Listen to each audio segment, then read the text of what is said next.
সামনেই সাহেবের বড়দিন, তারপর 31 ডিসেম্বর, তারপর 1 জানুয়ারি। সেদিন যদি পরিবার পরিজন কিংবা বন্ধু বান্ধবকে এরকম একটা বিরিয়ানি বানিয়ে খাওয়ান, তাহলে তো সকলে আপনার প্রশংসা করতেই থাকবে। নমস্কার দর্শক বন্ধুরা, welcome to our channel salt and pepper with Supriti. আশা করছি সকলে খুব ভালোই আছেন। বিরিয়ানি খেতে আমরা কে না ভালোবাসি, আর তার রাইসটা যদি এরকম ঝরঝরে, আলুটা যদি এরকম পারফেক্টলি কুকড আর চিকেনটা সফট আর জুসি হয়, তাহলে কিন্তু বিরিয়ানিটা খাওয়ার মজাই আলাদা। আজ বানাচ্ছি একদম সহজ উপায়ে চিকেন দম বিরিয়ানি। বানানো একদম সহজ আর এর স্বাদও হয় অসাধারণ। আর তার সাথেই শেয়ার করছি পারফেক্ট বিরিয়ানি মশলার রেসিপি, যা আপনি অনায়াসে মাসের পর মাস রেখে ইউজ করতে পারেন। তাই এই রেসিপিটি না টেনে সম্পূর্ণ দেখার অনুরোধ রইল। আশা করি ভালো লাগবে। বিরিয়ানিটা বানানোর আগে প্রথমেই এর মশলাটা বানিয়ে নেব। তাই জন্য প্যানের মধ্যে দিয়ে দিচ্ছি 1 চামচ গোটা ধনে, 1/2 চামচ গোটা জিরে, 1/2 চামচের একটু কম মানে 1/3 টিস্পুনের মতো গোলমরিচ, 2 ইঞ্চ দারচিনি, 2টো বড় এলাচ, 8 থেকে 10টা ছোট এলাচ, 10-12টার মতো লবঙ্গ। এরপরেই দিয়ে দিচ্ছি 6-7টার মতো সামরিচ, 1/3 টিস্পুন সাজিরে, একটা জায়ফলের 4 ভাগের 1 ভাগ এর মধ্যে অ্যাড করে দিচ্ছি, একটা জয়িত্রী। এরপরে দিয়ে দিচ্ছি শুকনো গোলাপের পাপড়ি 1 চামচ, তবে এটা সম্পূর্ণ অপশনাল, তবে এটা অ্যাড করলে ভীষণ সুন্দর একটা ফ্লেভার আসে। সবশেষে 2টো কাশ্মীরি লঙ্কা দিয়ে লো টু মিডিয়াম ফ্লেমে কয়েক সেকেন্ড ভেজে নিচ্ছি। খুব বেশিক্ষণ ধরে ভাজার কোনো প্রয়োজন নেই, মশলা থেকে হালকা একটু স্মেল বেরোলে বুঝে নিতে হবে মশলা ভাজা হয়ে গেছে। এবার এই গোটা মশলাগুলোকে ভালোভাবে ঠান্ডা করে গ্রাইন্ডিং জারে নিয়ে মিহিভাবে গ্রাইন্ড করে নিচ্ছি। ভীষণ সিম্পল, আশা করি এই পর্যন্ত বুঝতে আপনার কোনো রকম সমস্যা হয়নি। এই দেখুন বিরিয়ানির মশলা এখন একদম রেডি। এটাকে আপনি কোনো এয়ারটাইট কন্টেনারে রেখে মাসের পর মাস স্টোর করে অনায়াসে বিরিয়ানি বানাতে পারেন, তবে তখন মশলার পরিমাণটা একটু বাড়িয়ে নেবেন। ব্যাস এইটুকুই। এবার একটা বড় পাত্রের মধ্যে 750 গ্রাম বাসমতি চাল নিয়ে নিয়েছি। এবার চালের মধ্যে জল দিয়ে চালটাকে ভালো করে 3-4 বার জল বদলে বদলে ধুয়ে নিতে হবে। এই যে ধোয়া হয়ে গেছে। চালটাকে এখন এভাবেই 1 ঘন্টা জলে ভিজিয়ে রেখে দিচ্ছি। এর ফলে বিরিয়ানির রাইসটা বানাতে একদম কম সময় লাগবে, আর রাইসটা কিন্তু একদম ঝরঝরে হবে। এবার বিরিয়ানির অন্যতম মেন ইনগ্রেডিয়েন্ট বানাবো, যা হলো বেরেস্তা। বেরেস্তা ছাড়া বিরিয়ানি অসম্পূর্ণ।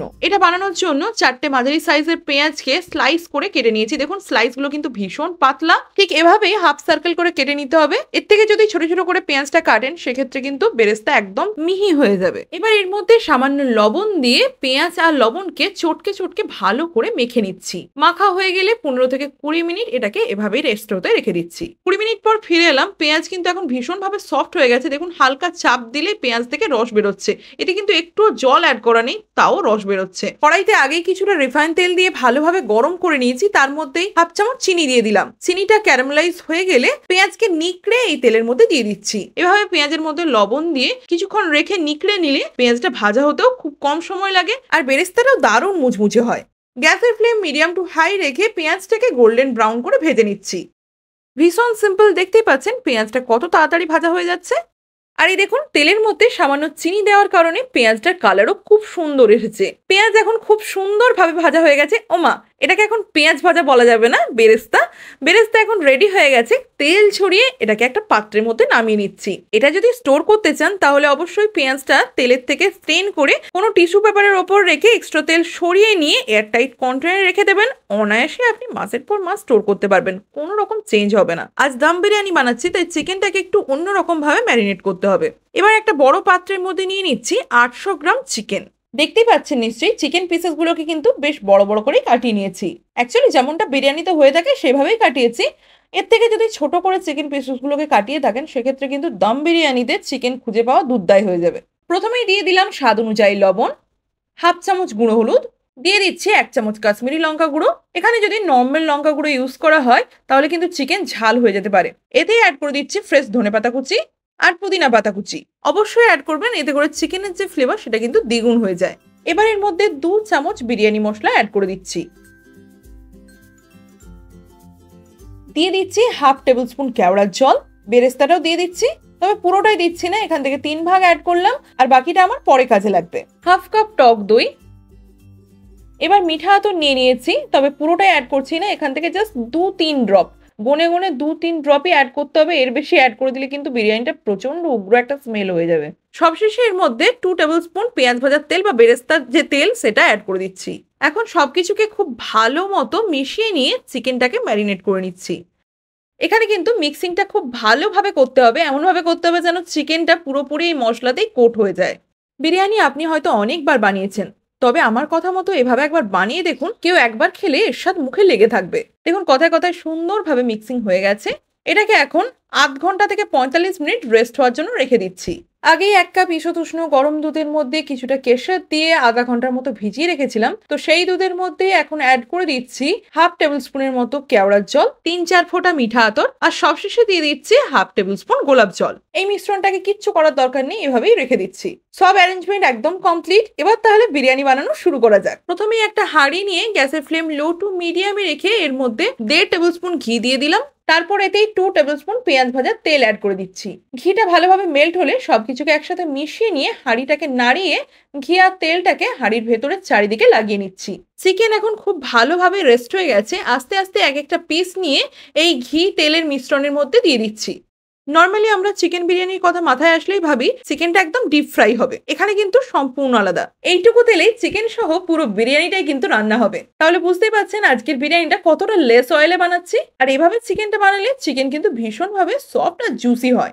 অবশ্যই ট্রাই করে দেখতে পারেন। এবার 4টে মাঝারি সাইজের আলুকে এরকম বড় বড় করে কেটে এর মধ্যে অ্যাড করে দিয়েছি। আমি কিন্তু এর মধ্যে এখনো আদা রসুন বাটা অ্যাড করিনি। মিডিয়াম ফ্লেমে 2-3 মিনিট কষিয়ে নিয়ে এর মধ্যে দিয়ে দিচ্ছি 1.5 চামচ আদা বাটা আর ওই একই পরিমাণ মানে 1.5 চামচ রসুন বাটা।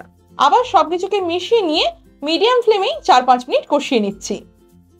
দেখতেই পাচ্ছেন নিশ্চয়ই এখনই এর মধ্যে কত সুন্দর লোভনীয় একটা কালার চলে এসেছে। চিকেন আর আলু যাতে সুসেদ্ধ হয়ে যায় তাই হাঁড়ির ঢাকনাটা আটকে দিচ্ছি। গ্যাসের ফ্লেম লো টু মিডিয়ামে রেখে 10 থেকে 12 মিনিট এটাকে এভাবেই রেখে দিচ্ছি। তবে অবশ্যই মাঝে মধ্যে এসে চেক করে নিতে হবে, না হলে কিন্তু তলায় লেগে যাবে। চালটাও এখন ভালোভাবে ভিজে গেছে। তাহলে এবার বিরিয়ানির ভাতটা বানিয়ে নিই। কড়াইতে আগেই বেশ কিছুটা জল দিয়ে জলটা গরম করে নিয়েছি। এর মধ্যে দিয়ে দিলাম স্বাদ অনুযায়ী লবণ, 4টে ছোট এলাচ, 5টা লবঙ্গ, 1 ইঞ্চের মতো দারচিনি, হাফ চামচের মতো শুকনো গোলাপের পাপড়ি, 4টে চেরা কাঁচা লঙ্কা। এটা কিন্তু ঝালের জন্য অ্যাড করছি না, ফ্লেভারের জন্য অ্যাড করছি। তাও যদি মনে হয় কাঁচা লঙ্কার থেকে ঝাল বেরিয়ে যেতে পারে সেক্ষেত্রে কাঁচা লঙ্কাটা অ্যাভয়েড করতে পারেন। সবশেষে অ্যাড করে দিচ্ছি ধনেপাতা, পুদিনা পাতা কুচি। সবকিছুকে একবার মিশিয়ে নিয়ে জলটাকে ভালো করে গরম করে নিচ্ছি। দেখতেই পাচ্ছেন জল থেকে ধোঁয়া উঠছে, তার মানে এটা খুব ভালোভাবে গরম হয়ে গেছে। এই অবস্থায় ভিজিয়ে রাখা বাসমতি চালটা ছেঁকে ছেঁকে এই জলের মধ্যে দিয়ে দিচ্ছি। এখন এর মধ্যে 1 চামচ রিফাইন তেল আর হাফ পাতিলেবুর রস অ্যাড করে দিচ্ছি।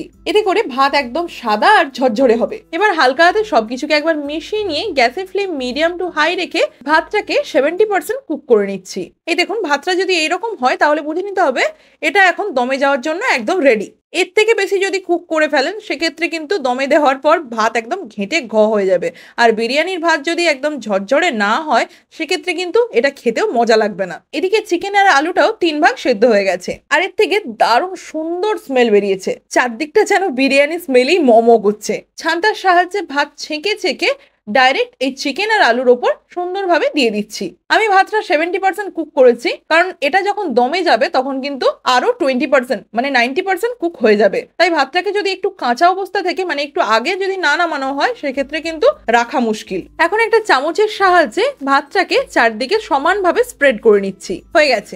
ওপর থেকে এবার বেরেস্তা ছড়িয়ে দিচ্ছি, তারপর ধনেপাতা পুদিনা পাতা কুচি, বাকি যে বিরিয়ানি মশলাটা সরিয়ে রেখেছিলাম সেটার পুরোটাই এখন এর মধ্যে অ্যাড করে দিচ্ছি। কেসের মিশানো দুধ, কেওড়ার জল, মিঠা আতর আর গোলাপ জলের মিশ্রণটা এর মধ্যে দিয়ে দিলাম। সবশেষে বেরেস্তার যেটুকু তেল পড়েছিল সেটাও কিন্তু এর মধ্যে অ্যাড করে দিলাম। এখন হাঁড়ির ঢাকনাটা আটকে দিচ্ছি।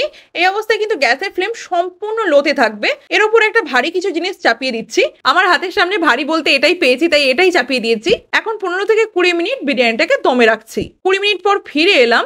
গ্যাসের ফ্লেমটা অফ করে দিয়ে আস্তে আস্তে হাঁড়ির ঢাকনাটা খুলে নিচ্ছি। রাইস কত সুন্দরভাবে একদম ঝরঝরে হয়েছে। গরম গরম ধোঁয়া ওঠা দম বিরিয়ানি দেখেই তো জিভে জল চলে আসছে। কতটা পারফেক্টলি কুক হয়েছে নিশ্চয়ই দেখে বুঝতে পারছেন। এই যে প্রত্যেকটা ভাত কিন্তু একদম লম্বা আর ঝরঝরে।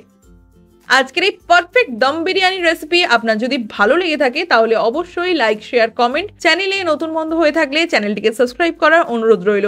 ভালো থাকবেন, সুস্থ থাকবেন। ধন্যবাদ।